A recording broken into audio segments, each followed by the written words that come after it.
Good morning, Greenlighters. Welcome back. My name is Jane.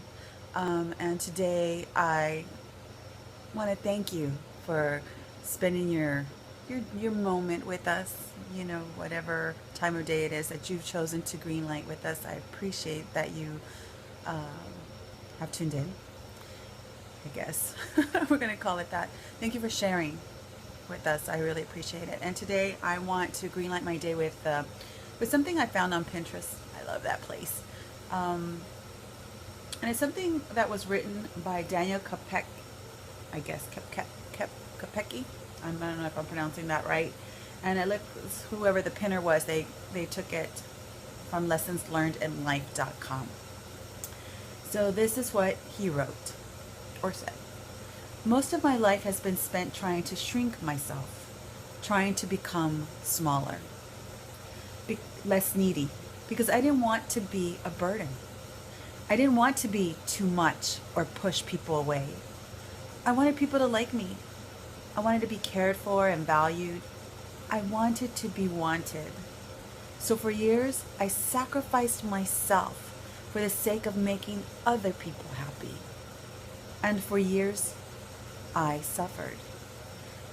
But I'm tired of suffering and I'm done shrinking.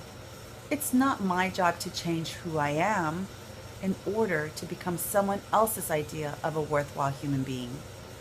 I am worthwhile, not because other people think I am, but because I exist.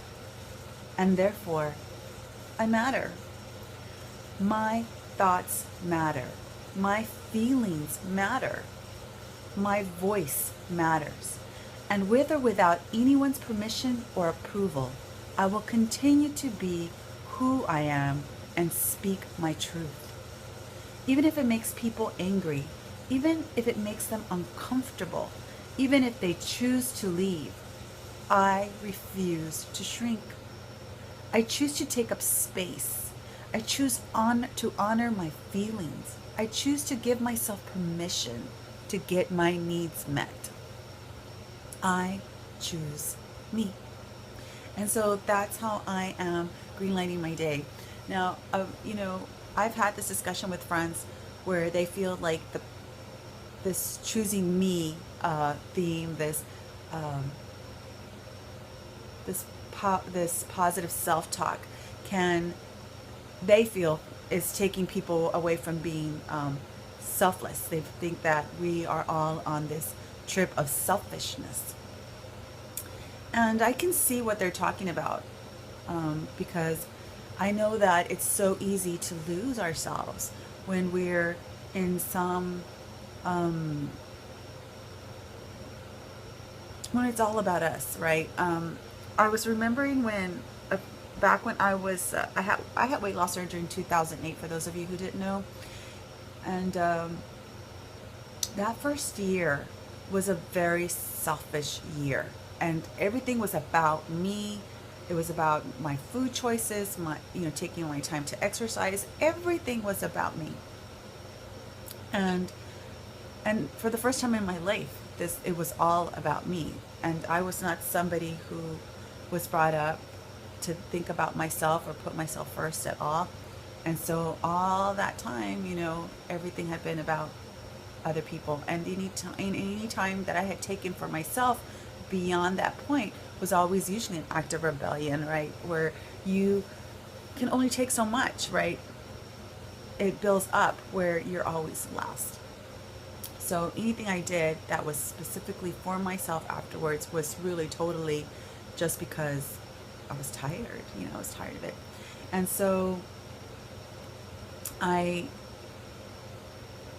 think that when I went and just thought about myself, it set me into a habit that um, wasn't the best thing, but I think it's because I went about it wrong. Because it wasn't wrong to think about myself and focus on the things I wanted and my goals. What was wrong and how I didn't know how to do was to get into that habit where I didn't know what my intention with these things were. You know what I mean? Where it's not just that you're doing things for yourself, but what was my intention?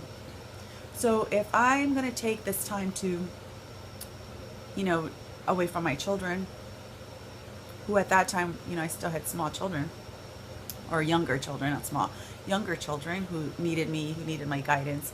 Um, if I'm going to take time away from them, what is my intention with the time that I'm doing? What am I getting back? So if I'm going to go out and do something with a friend or whatever, what is my intention with that time? Am I going to spend it listening to them and their stories, or am I going with them because I need to vent and talk? You know, what is the intention for that time? And be more mindful of it. And I didn't, I wasn't, and I'm still learning how to do that, to think intentionally. So when I'm picking up the phone, when I'm, you know, messaging somebody back, what is my intention with that? With any interaction I'm having with somebody, what is my intention? And so, and also learning, you know, because I'm, dude, if you just knew, you know, I always had a big mouth, you know, I just think, you know, I say without thinking, like it's already out of my mouth before it came, you know, before my head hears it. And then I think, why did I say that? You know, and people be like, well, you just kept it real. But the thing is that I don't want to be somebody who just keeps it real. You know, I want to be truthful, yes, but I also want to be, I want to be caring, and I want to be intentional with my words. And I can't be intentional with my words, and I can't be intentional with my caring if my mouth goes off and does and says things that my mind hasn't even caught up with yet, you know? So it doesn't, it never works out good that way, you know, it really doesn't.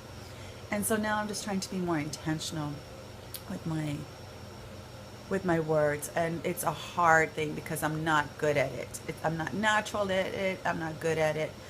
You know, I can tell you always truthfully what I'm thinking, but whether I should tell you the way I'm thinking it, that's another thing. You know, it's not telling you the truth, it's how to tell you the truth, because not everybody can receive truth the same way.